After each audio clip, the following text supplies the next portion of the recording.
नमस्कार, मैं शिव कुमार बोयत स्वागत करता हूं आपका A to Z study point पे। आज अपने बायोलॉजी के बारे में बात करेंगे, क्योंकि बायोलॉजी मैं आपको बायोलॉजी पढ़ाऊंगा। तो बायोलॉजी के अंदर एक, जैसे हिंदी में उसको जीव विज्ञान कहते हैं, तो उसके लास्ट में एक वर्ड है विज्ञान।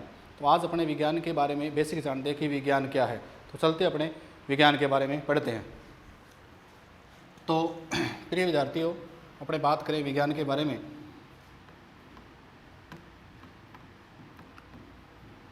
विज्ञान, जिसको इंग्लिश में साइंस कहते हैं। अब जो साइंस जो शब्द है इंग्लिश का, ये साइंस जो शब्द है वो एक इंग्लिश वर्ड है। साइंस जो है एक इंग्लिश वर्ड है, वो लैटिन भाषा के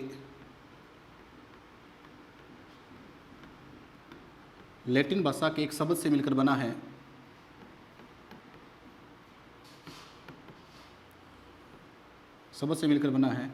जिसको अपने कहते हैं सींटिया या साइंसटिया।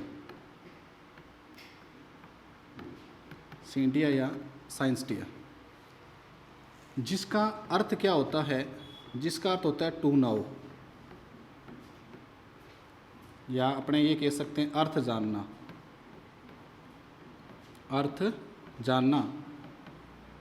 तो प्रिय विद्यार्थियों, विज्ञान, जिसको इंग्लिश में अपने क्या कहते हैं, साइंस कहते हैं। साइंस जो है वो लैटिन भाषा के एक शब्द से मिलकर बना है, जिसका नाम है सींटिया। जिसको अपने क्या कहते हैं, जिसका अर्थ होता है टू नाउ या अर्थ जानना, यानी किसी भी विषय वस्तु के बारे में अर्थ जानना, वो क्या होती है? साइंस है। तो अब अपने बात करते हैं इसकी परिभाषा की कि साइंस क्या है। तो अपने एक छोटी सी परिभाषा पढ़ते हैं बार बार। विशिष्ट एवं क्रमबद्ध ज्ञान, यानी कोई भी विषय वस्तु है उसका विशिष्ट एवं क्रमबद्ध जो ज्ञान जो होता है, उसको अपने क्या कहते हैं? साइंस कहते हैं। या अपने ये कह सकते हैं कोई भी विषय वस्तु है उसका वास्तविक, या अपने कह सकते हैं त्रुटिहीन, या अपने कह सकते हैं प्रमाणित ज्ञान विज्ञान कहलाता है। यानी कहने का मतलब किसी भी विषय वस्तु का वास्तविक ज्ञान, या बिना किसी त्रुटि के ज्ञान, या प्रयोगों के द्वारा जो सिद्ध करके, किसी भी तथ्य को अगर प्रयोग के द्वारा सिद्ध करके जो बताती है, उसको अपने क्या कहते हैं? विज्ञान कहते हैं। तो आज अपने बात कर रहे हैं विज्ञान के बारे में। तो विज्ञान क्या होता है? कोई भी विषय वस्तु है उसका वास्तविक या बिना किसी त्रुटि के और प्रयोगों के द्वारा सिद्ध करके बताना ही किसके अंतर्गत आता है? विज्ञान के अंतर्गत। अब अपने बात करते हैं कि विज्ञान का शाब्दिक अर्थ क्या है। तो अपने बात करते हैं विज्ञान के शाब्दिक अर्थ के बारे में।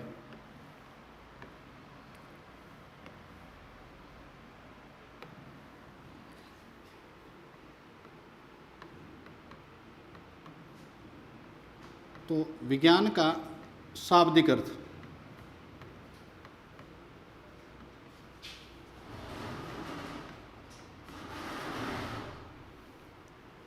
कहने का मतलब शब्दों के आधार पे अगर देखा जाए, दो शब्द ऐसे हैं जिनका अपने बार बार दिन प्रतिदिन अपने यूज़ करते हैं, जिसके अंदर एक वर्ड जो आता है विज्ञान, जिसको इंग्लिश में अपने भी चर्चा कर रहे थे साइंस, और दूसरा जो वर्ड है ज्ञान,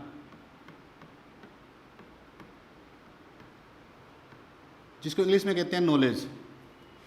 अब विज्ञान जो है वो कौन सी शाब्दिक, यानी इसका शाब्दिक अर्थ क्या है? इसका शाब्दिक अर्थ होता है सत्य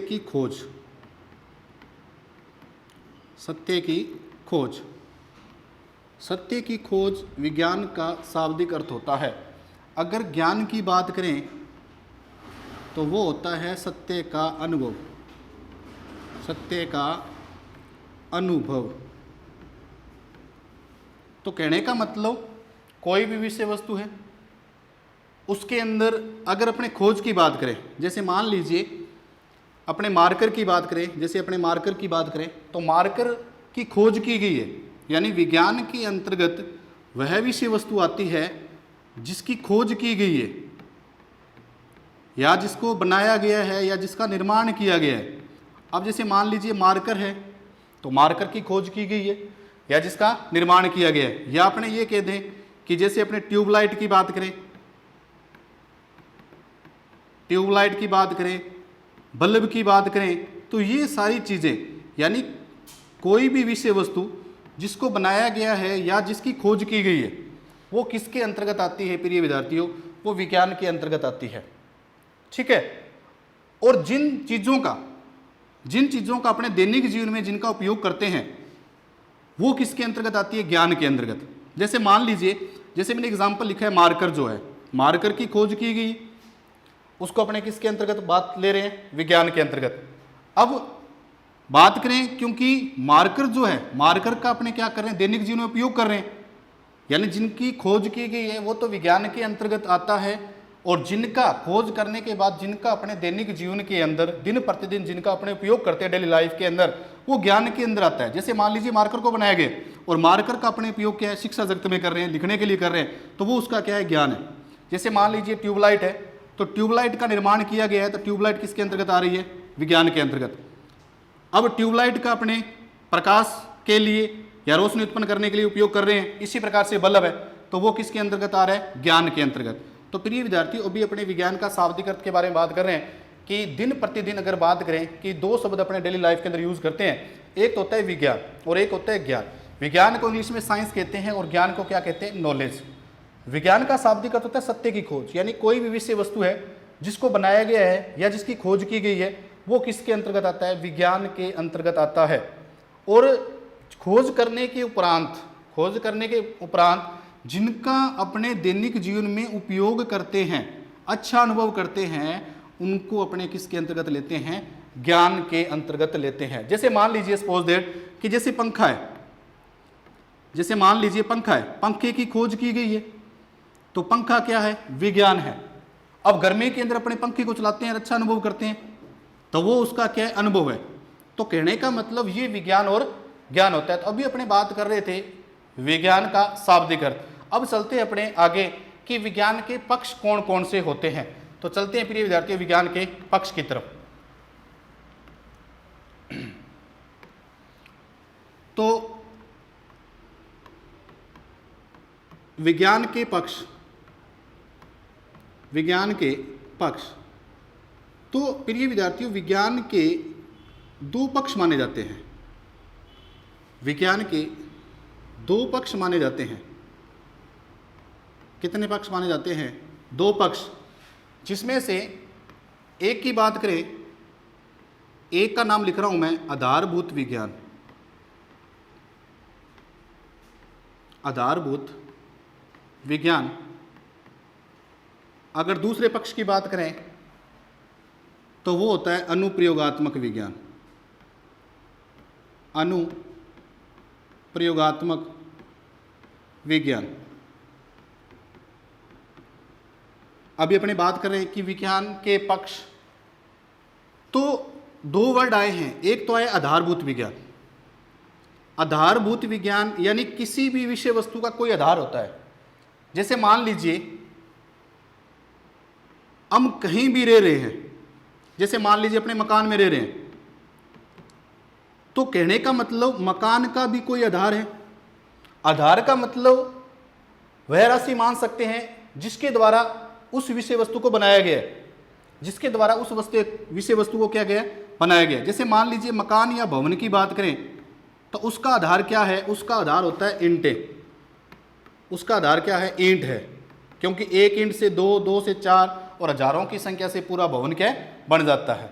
तो यानी आधारभूत विज्ञान का मतलब ये होता है एक ऐसी विज्ञान जिसमें किसी भी तथ्य को समझाने के लिए एक आधार माना जाए, वो किसके अंतर्गत आता है? आधारभूत विज्ञान के अंदर। जैसे मान लीजिए भवन की बात करें, मकान या भवन की बात करें, तो उसका जो आधार है वो ईंट है। उसका आधार जो है वो क्या है? ईंट है। यानी किसी भी विषय वस्तु को बनाया गया है, उसको आधार का कहने का मतलब वह वस्तु किस पर निर्भर कर रही है, किसके द्वारा बनाई गई है, मुख्य उसमें कौन सी राशि है या कौन सा भाग उसमें मुख्यतः बना हुआ है, किस भाग से मुख्यतः वो बना हुआ है, उसको अपने आधार की संज्ञा देते हैं। जैसे मान लीजिए अपने बात करें लिविंग की, सजीव की बात करें तो सजीव का भी कोई आधार है, क्योंकि सजीव का भी आधार है। जैसे अपने पढ़ा है कि सजीव की संरचनात्मक और क्रियात्मक इकाई, संरचनात्मक और क्रियात्मक इकाई की बात करें तो प्रिय विद्यार्थियों सभी ने पढ़ा है कि जैसे कोशिका होती है, क्या होती है कोशिका, तो कोशिका उसका क्या है आधार है, यानी संरचनात्मक से प्लस रचना, यानी शरीर का निर्माण किन से हुआ है कोशिका से। और क्रियात्मक का मतलब क्या है कि जितने भी कार्य संपादित किए जाते हैं जो कोशिका के अंदर जो कोशिकांग जो होते हैं उनके द्वारा संपादित किए जाते हैं। तो कहने का मतलब आधारभूत विज्ञान का मतलब क्या होता है, एक ऐसी विज्ञान जिसमें किसी भी तथ्य को समझाने के लिए एक आधार माना जाए, उसको अपने क्या कहते हैं आधारभूत विज्ञान। अब दूसरी बात करें अनुप्रयोगात्मक विज्ञान की, जैसे नाम से पता चल रहा है अगर किसी भी तथ्य को समझाने के लिए अपने प्रयोग की आवश्यकता हो, प्रयोग, अब प्रयोग करने के लिए अपने को क्या चाहिए प्रयोगशाला चाहिए, क्या चाहिए प्रयोगशाला। दूसरी बात प्रयोगशाला के अंदर क्या चाहिए प्रायोगिक उपकरण चाहिए।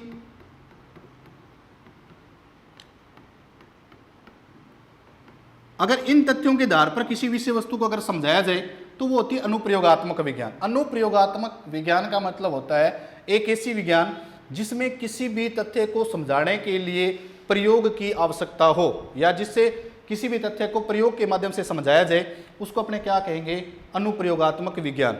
जैसे मान लीजिए किसी भी तथ्य को अगर प्रयोग के अंदर प्रयोग करने के लिए क्या चाहिए प्रयोगशाला चाहिए, प्रायोगिक उपकरण चाहिए। अगर इन चीज़ों के माध्यम से, इन भौतिक राशियों के माध्यम से किसी विषय वस्तु को समझाया जा रहा है, किसी तथ्य को किसी कॉन्सेप्ट को समझाया जा रहा है, तो वो आता है अनुप्रयोगात्मक विज्ञान। जैसे मान लीजिए अगर जैसे अपने हृदय की बात करें, हृदय की बात करें तो कहने का मतलब अगर हृदय को अपने प्रयोगशाला के अंदर उसके मुख्य भागों को अगर समझा जाए तो क्या है कि वो राशि या वो तथ्य उसको अपने बेहतरीन तरीके से अच्छे तरीके से समझ सकते हैं। तो विज्ञान के प्रिय विद्यार्थियों विज्ञान के मैंने दो पक्ष बताए हैं, जिसके अंदर आपको ये चीज़ देखनी है, एक तो है आधारभूत विज्ञान। आधारभूत विज्ञान का मतलब होता है कि अगर किसी विषय वस्तु को समझाने के लिए आधार माना जाए तो वो क्या होता है आधारभूत विज्ञान। जैसे मान लीजिए भवन है तो भवन का आधार क्या है, सजीव है तो सजीव का आधार क्या है, तो वो होती है आधारभूत विज्ञान। अनुप्रयोगात्मक विज्ञान का मतलब होता है कि किसी भी तथ्य को समझाने के लिए प्रयोग के माध्यम से किसी भी तथ्य को समझाया जाए, तो वो होती है अनुप्रयोगात्मक विज्ञान। जब दोनों की तुलनात्मक अध्ययन किया गया, जब दोनों साइंस का तुलनात्मक अध्ययन किया गया आधारभूत विज्ञान और अनुप्रयोगात्मक विज्ञान, तो इसके अंदर जो अनुप्रयोगात्मक विज्ञान है तो वो सबसे महंगी विज्ञान है, क्योंकि सबसे महंगी विज्ञान है। जैसे आपको पता ही चल रहा है, क्योंकि इसमें किसी भी तथ्य को समझाने के लिए क्या चाहिए प्रयोग चाहिए, प्रयोगशाला चाहिए, प्रायोगिक उपकरण चाहिए। तो ये क्या है कि फिर क्या हुआ कि ये जो विज्ञान है वो हमारी आर्थिक स्थिति पर भी निर्भर करती है, आर्थिक स्थिति पर भी निर्भर करती है, क्योंकि जो अनुप्रयोगात्मक विज्ञान है वो काफ़ी महंगी विज्ञान है, क्योंकि इस विज्ञान के अंदर किसी भी कॉन्सेप्ट को समझाने के लिए हमें क्या चाहिए प्रयोगशाला चाहिए, प्रायोगिक उपकरण चाहिए, तो इसके आधार पर इसको समझाया जाता है। तो ये विज्ञान काफ़ी महंगी विज्ञान मानी जाती है। तो अब चलते अपने नेक्स्ट। तो प्रिय विद्यार्थियों अभी अपने बात कर रहे थे विज्ञान के पक्ष के बारे में, अब अपने चलते हैं विज्ञान का वर्गीकरण कि विज्ञान कितने प्रकार की होती है।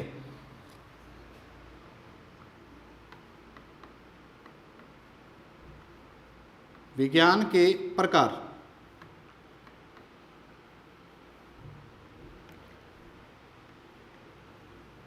विज्ञान के प्रकार।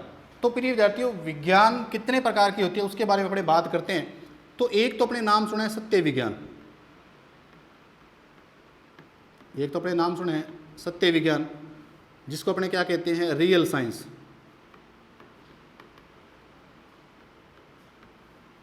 Real science. और दूसरी जो विज्ञान है जिसको अपने कहते हैं छद्म विज्ञान।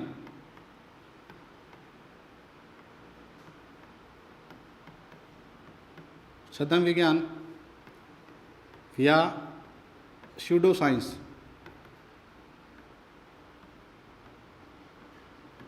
तो प्रिय विद्यार्थियों विज्ञान दो प्रकार की होती है। क्लासिफिकेशन की बात करें, एक तो है सत्य विज्ञान और दूसरी है छद्म विज्ञान। अब बात करें कि सत्य विज्ञान क्या होती है। सत्य विज्ञान का मतलब होता है इस विज्ञान का जो आधार है, इस विज्ञान का जो आधार है वो किसको माना गया है? थ्योरी को माना गया है। यानी ये जो विज्ञान है वो किस पर निर्भर है? सिद्धांत पर। ये जो विज्ञान है वो किस पर निर्भर है? सिद्धांत पर। अगर इसकी बात करें और ये जो विज्ञान है इसका जो आधार है वो है अवधारणा, पैराडिज्म। अभी अपने क्लासिफिकेशन की बात कर रहे हैं कि विज्ञान मुख्यतः दो प्रकार की होती है, एक सत्य विज्ञान होती है और दूसरी छद्म विज्ञान। सत्य विज्ञान यानी एक ऐसी विज्ञान जो किस पर आधारित हो? सिद्धांत पर आधारित हो। किस पर आधारित हो? सिद्धांत पर आधारित हो, उसको अपने क्या कहते हैं? सत्य विज्ञान कहते हैं। क्या कहते हैं? सत्य विज्ञान कहते हैं। तो प्रिय विद्यार्थियों, सत्य विज्ञान किस पर आधारित है? सिद्धांत। तो अब अपने समझने वाली बात है कि सिद्धांत क्या होते हैं, सिद्धांत किसे कहते हैं। तो प्रिय विद्यार्थियों, सिद्धांत उसे कहते हैं जिसे बदला नहीं जा सकता, अपरिवर्तनशील सत्य, अपरिवर्तनशील सत्य। दोबारा चलते हैं अपने। सत्य विज्ञान यानी एक ऐसी विज्ञान जो किस पर आधारित हो? सिद्धांत पर आधारित हो। किस पर आधारित हो? सिद्धांत। सिद्धांत का मतलब क्या होता है? जिसे बदला नहीं जा सकता। यानी कहने का मतलब है समय बदल जाए, समय बदल जाए, व्यक्ति बदल जाए, स्थान बदल जाए, परंतु वो सत्य नहीं बदलता। अपरिवर्तनशील सत्य का मतलब होता है जो सत्य नहीं बदलता। वो किसके अंतर्गत आता है? सिद्धांत। तो कहने का मतलब सत्य विज्ञान यानी एक ऐसी विज्ञान जो किस पर आधारित हो? सिद्धांत पर। सिद्धांत किसे कहते हैं? जिसे बदला नहीं जा सकता, यानी वो सत्य नहीं बदलता। समय बदल सकता है, व्यक्ति बदल सकता है, स्थान बदल सकता है, परंतु वो सत्य नहीं बदलता। उसको अपने क्या कहते हैं? सत्य विज्ञान कहते हैं। जैसे एग्जाम्पल की बात करें प्रिय विद्यार्थियों, जैसे आपने एक सिद्धांत का नाम सुना है, गुरुत्वाकर्षण। गुरुत्वाकर्षण, ग्रेविटेशन फोर्स की बात करें, गुरुत्वाकर्षण, जिसको प्रतिपादित किया गया था सर आइजैक न्यूटन के द्वारा। अब इस सिद्धांत के अंदर अपने को पता है, इस सिद्धांत के अंदर अपने क्या है कि किसी भी विषय वस्तु को ऊपर की ओर अगर फेंकते हैं तो वो वस्तु क्या नीचे की ओर आती है, अगर वह गुरुत्वाकर्षण बल के मान को पार नहीं करती। तो कहने का मतलब है किसी भी विषय वस्तु को अगर 11.2 किलोमीटर प्रति सेकंड के वेग से, कम वेग से फेंकें तो वह वस्तु क्या है? नीचे की ओर गति करेगी। वह वस्तु नीचे की ओर गति करेगी, नीचे की ओर गति करेगी। तो कहने का मतलब सत्य विज्ञान का मतलब क्या है? यानी वह विज्ञान जो किस पर आधारित हो? सिद्धांत पर आधारित हो। सिद्धांत किसे कहते हैं? यानी अपरिवर्तनशील, जिसे बदला नहीं जा सकता। समय बदल सकता है, व्यक्ति बदल सकता है, स्थान बदल सकता है, परंतु वो सत्य नहीं बदलता। जैसे गुरुत्वाकर्षण बल है। गुरुत्वाकर्षण बल का मतलब ये होता है कि कोई भी विषय वस्तु है उसको अपने ऊपर की ओर फेंकते हैं तो वो नीचे की ओर गति करती है। अगर उसको अपने ऊपर की ओर फेंकते हैं तो वो नीचे की ओर गति करती है, ठीक है। अगर उसका मान क्या हो? 11.2 किलोमीटर प्रति सेकंड के वेग से कम हो। अगर इस वेग को पार कर जाए तो वो स्वाभाविक है अंतरिक्ष में चली जाएगी, वापस नहीं आएगी। तो कहने का मतलब अगर जैसे मैं मार्कर को अगर ऊपर की ओर फेंकता हूं तो कहने का मतलब स्वाभाविक सी बात है कि वो नीचे की ओर गति करेगी या नीचे की ओर गति करेगा। कहने का मतलब क्या है? अगर मैं फेंकूंगा तो भी नीचे की ओर आएगा और आप फेंकेंगे तो भी नीचे की ओर आएगा। तो कहने का मतलब समय बदल सकता है। मान लीजिए 11:02 पर अपने मार्कर को फेंका है, अगर 12:02 पे अगर आप फेंकेंगे तो भी मार्कर नीचे की ओर आएगा। तो कहने का मतलब ये है कि चाहे व्यक्ति बदल जाए, चाहे रावड़ा फेंको, चाहे बीकानेर फेंको, चाहे कहीं भी फेंको, वो वस्तु नीचे की ओर आएगी अगर उसका वेग क्या है? 11.2 किलोमीटर प्रति सेकंड के वेग से कम है। तो वो बातें सारी आती है सत्य विज्ञान के अंतर्गत। तो एक बार फिर बता देता हूं, सत्य विज्ञान यानी एक ऐसी विज्ञान जो सिद्धांत पर आधारित हो। सिद्धांत वो होते हैं जिसे बदला नहीं जा सकता। समय बदल सकता है, व्यक्ति बदल सकता है, स्थान बदल सकता है, परंतु वो सत्य नहीं बदलता। जैसे गुरुत्वाकर्षण बल, तो वो किसके अंतर्गत आती है? सत्य विज्ञान के अंतर्गत आती है। अब अपने बात करें छद्म विज्ञान की। अब अपने बात करें छद्म विज्ञान की, तो छद्म विज्ञान की अगर बात करें तो सदम विज्ञान का मतलब होता है एक ऐसी विज्ञान जो किस पर आधारित हो, अवधारणा। जो किस पर आधारित हो, अवधारणा। अवधारणा का मतलब ये होता है परिवर्तनशील सत्य, परिवर्तनशील सत्य, यानी जिसे बदला जा सकता है। समय बदलने पर या स्थान बदलने पर या व्यक्ति बदलने पर वो सत्य बदल जाए, वो किसके अंतर्गत आता है, अवधारणा के अंतर्गत आता है। तो छद्म विज्ञान का मतलब क्या होता है प्रिय विद्यार्थियों, एक ऐसी विज्ञान जो अवधारणा पर आधारित हो। ठीक है, अवधारणा क्या होती है, जिसे बदला जा सके, यानी समय बदलने पर, व्यक्ति बदलने पर वो सत्य ही बदल जाए। तो प्रिय विद्यार्थियों, इसके अंतर्गत जो अपने सब्जेक्ट पढ़ते हैं वो आती है सोशल साइंस, सामाजिक विज्ञान। इसके अंतर्गत जो अपने सब्जेक्ट पढ़ते हैं वो आती है सामाजिक विज्ञान। अब कहने का मतलब सामाजिक विज्ञान जो है वो छद्म विज्ञान के अंतर्गत आती है, छद्म विज्ञान के अंतर्गत आती है। अब सामाजिक विज्ञान के अंदर जैसे कई पार्ट हैं, जैसे अपने बात करें, एक होती है इकोनॉमी, अगर दूसरी की बात करें पॉलिटी,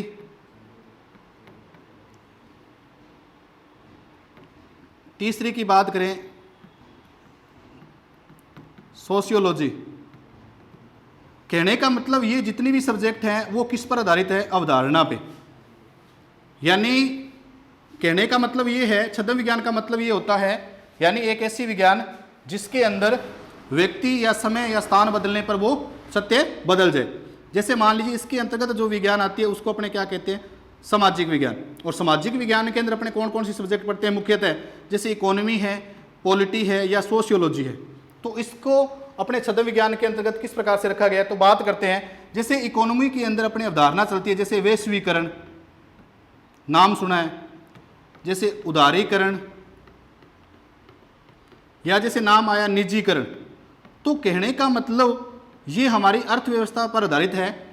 तो कहने का मतलब ये जो जितनी भी अवधारणाएं जो चलती है, ये हो सकता है किसी, जैसे जो विकासशील राष्ट्र हैं, जो विकासशील राष्ट्र है उनके लिए तो क्या है, ये लाभदायक नहीं है, परंतु जो विकसित राष्ट्र है उनके लिए क्या है, लाभदायक है। तो कहने का मतलब यानी एक ऐसा सत्य है जो प्रत्येक देश के लिए समान नहीं है, यानी व्यक्ति बदलने पर, स्थान बदलने पर वो क्या है, सत्य बदल जाएगा। तो कहने का मतलब ये जो अवधारणाएं हैं कई देशों के लिए लाभदायक और कई देशों के लिए लाभदायक नहीं है। इसी प्रकार से पॉलिटी की बात करें, अगर राजनीतिक प्रक्रिया की बात करें तो प्रत्येक देश में जो राजनीतिक व्यवस्था है वो अलग अलग है। अगर बात करें सोशियोलॉजी की बात करें, समाजशास्त्र की बात करें, तो प्रत्येक समाज के प्रत्येक लोगों के जो सोचने का नजरिया है, देखने का नजरिया है, बात करने का नजरिया है, वो अलग अलग है। तो कहने का मतलब ये सारे कॉन्सेप्ट किसके अंतर्गत आते हैं, तो प्रिय विद्यार्थियों ये सारे कॉन्सेप्ट आते हैं छद्म विज्ञान के अंतर्गत। एक बार मैं फिर बता देता हूँ कि छद्म विज्ञान यानी एक ऐसी विज्ञान जो अवधारणा पर आधारित हो, अवधारणा पर आधारित हो, उसे अपने क्या कहेंगे, छद्म विज्ञान कहेंगे। अवधारणा का मतलब होता है जिसे बदला जा सके, और बदला किससे जा सकता है, यानी समय बदल जाए, स्थान बदलने और व्यक्ति बदलने पर वो सत्य बदल जाए। तो इसके अंतर्गत जो विज्ञान आती है प्रिय विद्यार्थियों, वो आती है सामाजिक विज्ञान। और सामाजिक विज्ञान के अंतर्गत अपने क्या पढ़ते हैं, जैसे इकोनॉमी है, पॉलिटी है या सोशियोलॉजी है। तो इकोनॉमी के अंदर जैसे मैंने बताया कि जैसे उदारीकरण, वैश्वीकरण, निजीकरण जो अवधारणाएं जो चलती है वो कई देशों के लिए लाभदायक और कई देशों के लिए लाभदायक नहीं है। पॉलिटी के अंदर अर्थ जो राजनीतिक प्रक्रिया प्रत्येक देश के लिए समान नहीं है। इसी प्रकार से समाज के प्रत्येक व्यक्ति का जो दृष्टिकोण है वो क्या है, अलग अलग होता है। तो ये अपने बात करते हैं छद्म विज्ञान के अंतर्गत। अब अपने बात करते हैं सत्य विज्ञान के अंदर, चलते हैं सत्य विज्ञान के अंदर। अब अपने बात करें सत्य विज्ञान।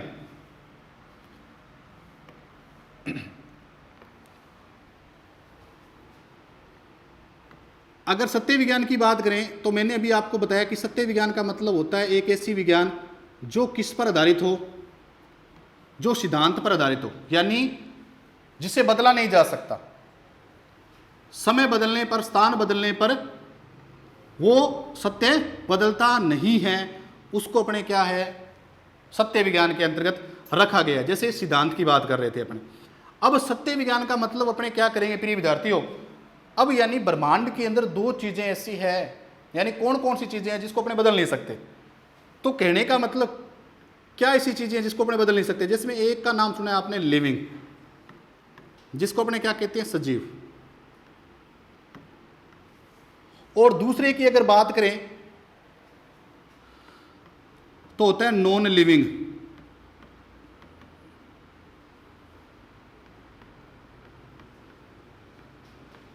यानी अगर ब्रह्मांड की बात करें तो दो चीजें ऐसी है जिसको अपने बदल नहीं सकते। तो उसमें अपने क्या है, एक तो होता है सजीव, और दूसरी अगर बात करें जिसको अपने बदल नहीं सकते वो है निर्जीव। अब बात करें सजीव का मतलब क्या होता है, यानी सजीव यानी जिसमें जीवन है, सजीव उसको बोलते हैं, सजीव उसको बोलते हैं। तो बात करते हैं अपने सत्य विज्ञान की। तो सत्य विज्ञान के बारे में पढ़ा कि सत्य विज्ञान का मतलब होता है जो किस पर आधारित हो, सिद्धांत पर। यानी ब्रह्मांड के अंदर दो चीजें ऐसी कौन कौन सी है जिसको अपने बदल नहीं सकते। बात करें जिसे अपने बदल नहीं सकते, तो एक तो होता है लिविंग, जिसको अपने क्या कहते हैं, संजीव, और दूसरा होता है नॉन लिविंग, जिसको क्या कहते हैं, निर्जीव। तो प्रिय विद्यार्थियों, ब्रह्मांड के अंदर दो चीजें ऐसी है जिसको अपने बदल नहीं सकते। एक तो होता है सजीव और दूसरा होता है निर्जीव। जैसे नाम से ही पता चल रहा है, सजीव का मतलब क्या होता है, जिसमें जीवन है।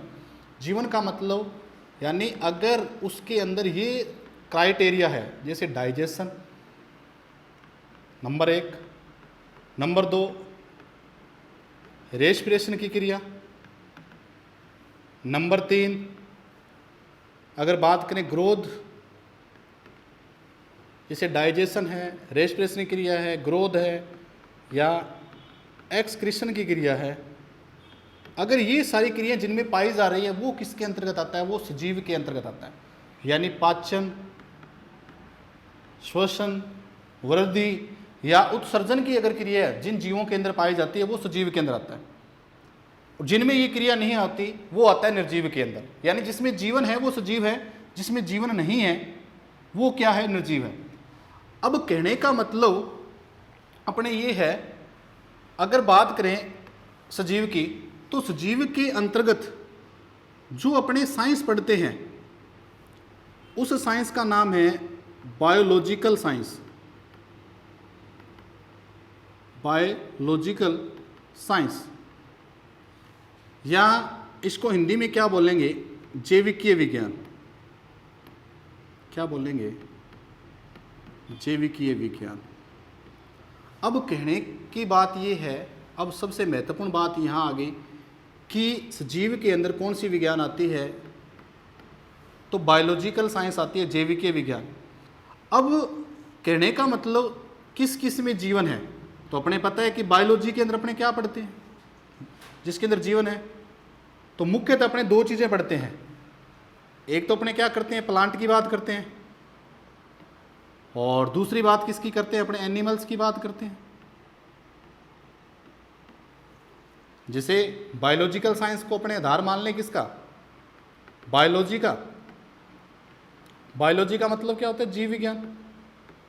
जैसे नाम से पता चल रहा है, जीव विज्ञान। जैसे बात करें बायोलॉजी की,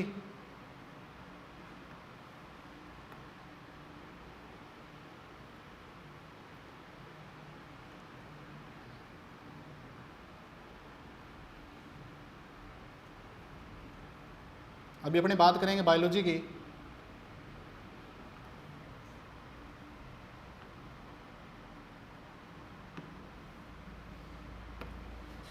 तो यहाँ पे अपने कॉन्सेप्ट देखते हैं बायोलॉजी। जैसे बायोलॉजी जो है दो टर्म से मिलकर बना है, bio plus logy. Logy term का मतलब हमेशा होता है टू स्टडी, के बारे में अध्ययन करना, के बारे में अध्ययन करना। बायो का मतलब होता है लाइफ, या अपने बोल सकते हैं लाइफ या लिविंग। यानी जिसमें जीवन हो या सजीव प्राणियों का अध्ययन जिस विज्ञान की शाखा के अंदर किया जाता है वो आता है बायोलॉजी के अंतर्गत, यानी जिसमें जीवन हो। अब जीवन किस किस में है? प्लांट का मतलब अपने बात करते हैं पादप, प्लांट का मतलब क्या है? पादप। और एनिमल्स का मतलब क्या है? जानवर। अब कहने का मतलब जीविकीय यानी विज्ञान की वह शाखा, क्योंकि बायोलॉजी की दो मेजर ब्रांच है जिसमें एक का नाम होता है बॉटनी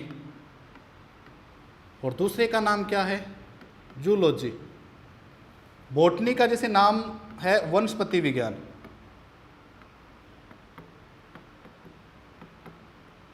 और इसका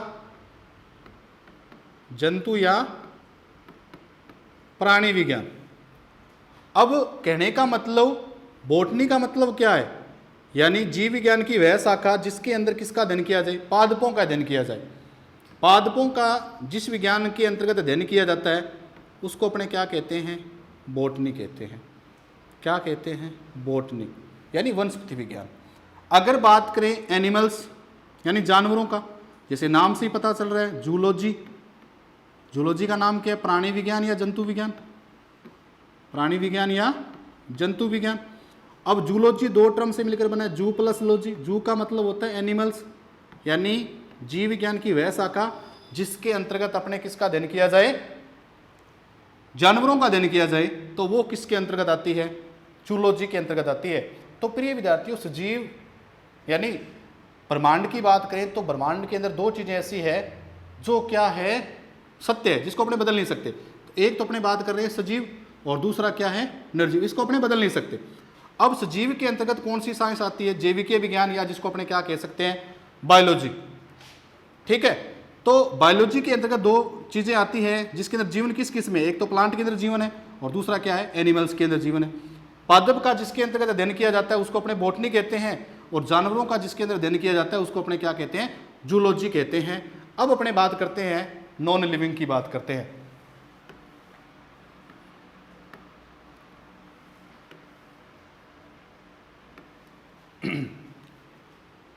अगर अपने बात करें नॉन लिविंग की बात करें, निर्जीव यानी जिसमें जीवन नहीं है, जिसमें जीवन नहीं है, तो प्रिय विद्यार्थियों इसके अंतर्गत जो विज्ञान आती है उसका अपने कहते हैं नेचुरल साइंस। उसको अपने क्या कहते हैं? नेचुरल साइंस, या अपने कह सकते हैं हिंदी में प्रकृति विज्ञान। प्रकृति विज्ञान क्या कहते हैं? प्रकृति विज्ञान। यानी निर्जीव के अंदर कौन सी साइंस आती है? प्रकृति विज्ञान। अब प्रिय विद्यार्थियों इसके अंदर वर्ड आया प्रकृति। अगर बात करें नेचर की, अगर बात करें नेचर यानी प्रकृति की, तो प्रकृति दो चीजों से मिलकर बनी होती है। एक तो होता है द्रव्य और एक होती है ऊर्जा। प्रकृति दो चीजों से मिलकर बनी होती है, जिसमें से एक होता है द्रव्य जिसको अपने इंग्लिश में क्या कहते हैं? मैटर, और ऊर्जा यानी एनर्जी।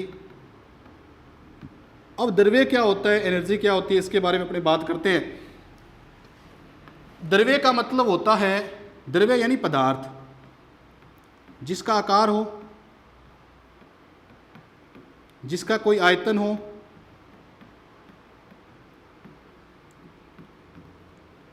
जिसका आकार हो, आयतन हो, या जो स्थान घेरता हो, या अपने ये कह सकते हैं जो दिखाई देता हो, जो विजिबल हो। वो सारी चीजें किसके अंतर्गत आती है? द्रव्य के अंदर आती है। द्रव्य यानी पदार्थ।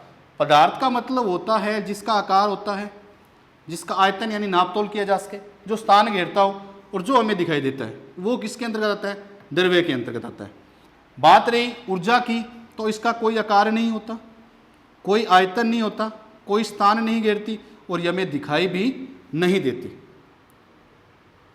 तो कहने का मतलब प्रकृति दो तथ्यों से मिलकर बनी है, द्रव्य प्लस ऊर्जा।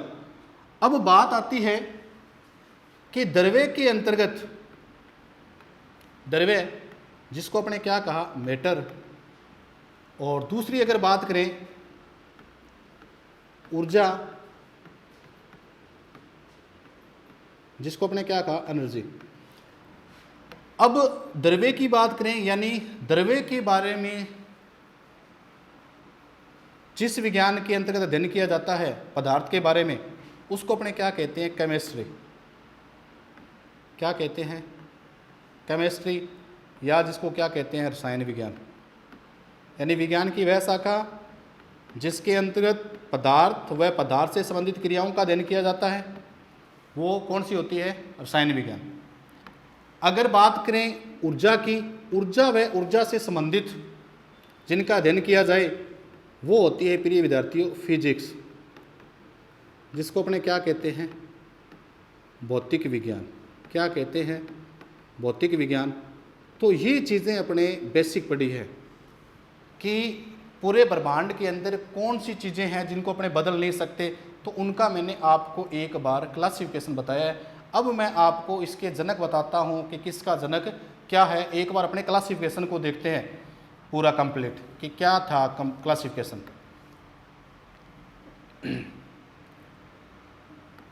तो अपने बात कर रहे थे विज्ञान की।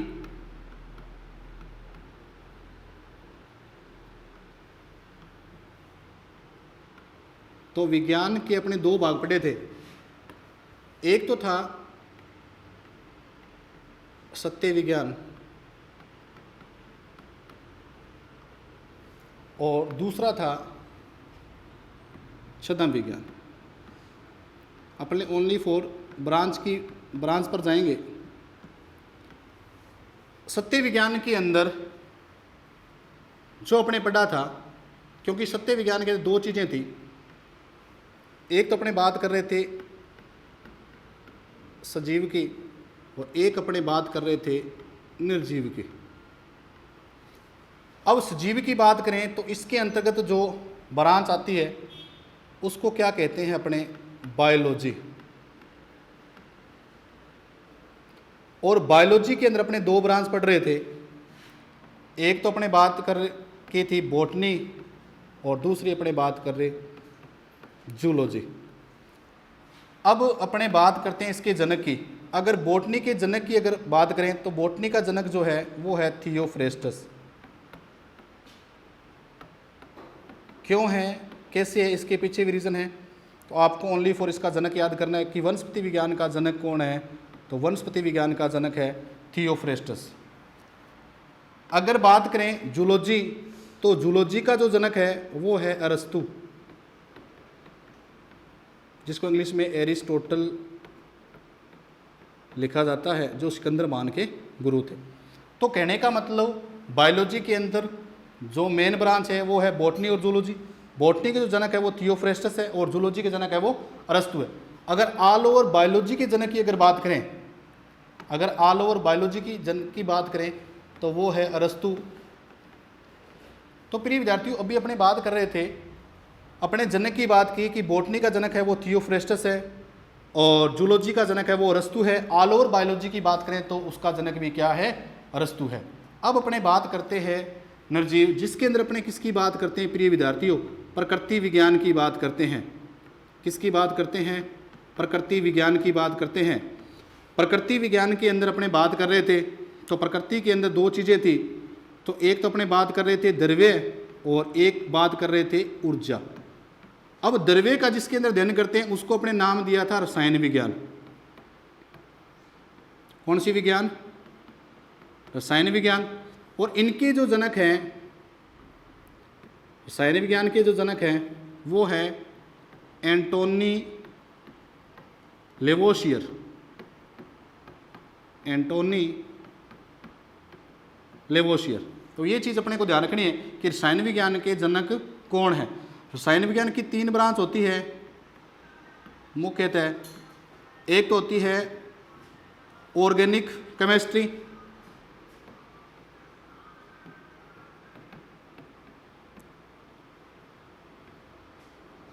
दूसरी होती है इनऑर्गेनिक,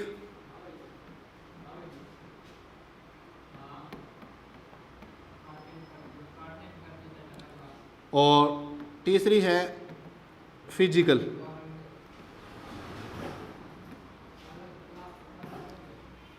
रसायन विज्ञान की 3 शाखाएं हैं, एक तो कार्बनिक रसायन विज्ञान, दूसरी अकार्बनिक रसायन विज्ञान और तीसरी है भौतिक रसायन विज्ञान। तो रसायन विज्ञान की जो जनक है वो है एंटोनी लेवोशियर। अब बात करें अपने किसकी, ऊर्जा से संबंधित। अगर बात करें ऊर्जा, इससे संबंधित जो विज्ञान आती है उसको अपने प्रिय विद्यार्थियों कहते हैं भौतिक विज्ञान आती है इसके अंतर्गत, भौतिक विज्ञान। अब भौतिक विज्ञान भी 2 प्रकार की होती है, एक तो नाम आता है चिरसम्मत भौतिकी, एंशियंट फिजिक्स जिनको बोलते हैं, ओल्ड फिजिक्स, और दूसरा नाम आता है आधुनिक भौतिकी, आधुनिक भौतिकी। अगर बात करें चिरसम्मत भौतिकी के जनक की बात करें तो इसका जो जनक है वो होता है sir Isaac Newton. Sir Isaac Newton. अगर इसकी बात करें, इसके जनक की बात करें आधुनिक भौतिकी की, तो इसका जनक होता है अल्बर्ट आइंस्टीन। Albert Einstein. तो आज प्रिय विद्यार्थियों अपने विज्ञान के बारे में बेसिक जाना कि विज्ञान क्या है, विज्ञान की कौन कौन सी शाखाएं होती है, तो आज अपने विज्ञान के बारे में बेसिक जाना। तो प्रिय विद्यार्थियों जैसे ही अपने नेक्स्ट जो क्लास होगी उसके अंदर बायोलॉजी के अंदर कोई ना कोई टॉपिक से अपने शुरुआत करेंगे। तो आज मैंने आपको विज्ञान के बारे में बताया। तो प्रिय विद्यार्थियों आज के लिए बस इतना ही। तो वेरी वेरी थैंक्स।